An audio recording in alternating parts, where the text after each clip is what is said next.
మే 8న world ovarian cancer day జరుపుకుంటామండి. Ovarian cancer గురించి తెలుసుకుందాం. హాయ్ అండి. నా పేరు doctor Edlapalli Sharath Chandu, consultant surgical oncologist, Vishwabharathi hospital, Kurnool. Ovarian cancer వచ్చినప్పుడు వచ్చే సిమ్టమ్స్ ఏంటి అంటే, మొట్టమొదటిది పొట్ట ఉబ్బరం రావటం అండి. పొట్ట ఉబ్బరంతో పాటు మనం కొంచెం ఫుడ్ తీసుకున్నా మనకి ఫుల్ అయిపోవటం గానీ, లోయర్ అబ్డామినల్ పెయిన్ అంటారు. అంటే కింద పొట్ట భాగంలో నొప్పి రావటం. సో మనకి అబ్డామినల్ డిస్టెన్షన్ అనగా పొట్టుబ్బరం ఎందుకు వస్తుంది అంటే, ఒవేరియన్ క్యాన్సర్ వల్ల పొట్టలో నీరు చేరుతుందండి. అందుకని మనకి పొట్టుబ్బరం వస్తుంది. ఇంకోటి వెయిట్ లాస్ అవుతుందండి. మనం తినే ఆహారం తగ్గుతుంది కాబట్టి వెయిట్ లాస్ అవుతుంది.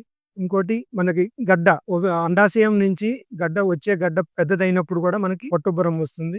ఇంకొక రీజన్ ఏంటంటే, మనకి అండాశయం నుంచి వచ్చే క్యాన్సర్ గనక మనకి పొట్ట మొత్తంలో గనక స్ప్రెడ్ అయితే అప్పుడు కూడా మనకి పొట్టుబ్బరం అనేది వస్తుంది. బరువు తగ్గటం మరియు పొట్టలో ఏమన్నా గడ్డలాగా తగలటం, ఇటువంటి రెడ్ ఫ్లాగ్స్ మీకు ఏమన్నా అనిపిస్తే దగ్గరున్న డాక్టర్ని కన్సల్ట్ అవ్వండి. Thank you.